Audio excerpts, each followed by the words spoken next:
In video nommer 4 in ons opleidingsreeks gaan ons nou kyk na 'n maniere om 'n leser se aandag te gryp.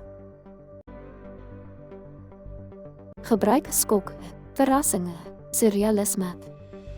Misterie, 'n voorbeeld van die gebruik van misterie. Dit was die 10de vliegtuig wat daardie oggend in my stad geland het.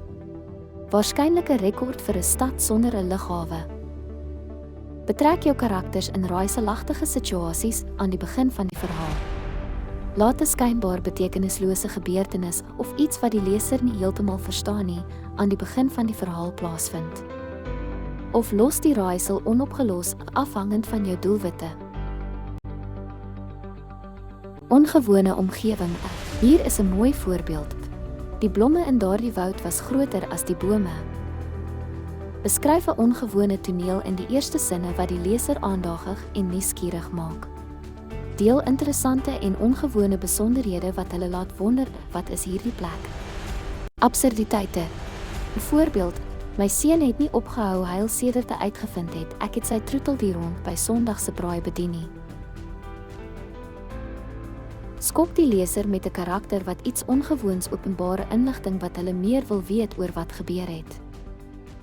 Bied inligting aan wat onmoontlik is om te ignoreer. Refleksie en omkering. Teenstrydige uitsprake. Hoe Anna ja gesê het in haar trouseremonie, was sy seker dit was die beste oomblik van haar lewe. Die slegste oomblik het dadelik daarna gekom. Begin deur 'n gelukkige of belangrike oomblik in 'n karakter se lewe te deel en skep dan kontras deur iets onwaarskynlik of sleg te laat gebeur. Begin die narratief op 'n reguit manier deur 'n nuusagtige storie, miskien 'n artikel of 'n brief. Jy kan ook verwysing maak na inligting of feite wat die leser ken, of na iets wat verband hou met die tema of 'n karakter. Onthou, die eerste sinne van 'n verhaal is soos 'n haak in die see van lesers. Dit is jou kans om hulle aandag te gryp en hul nuuskierigheid te ontvlam. Maak asseblief kommentaar op die video en deel met jou vriende. Die Malherbe span wens jou sukses met jou skryfwerk. Totsiens tot volgende keer.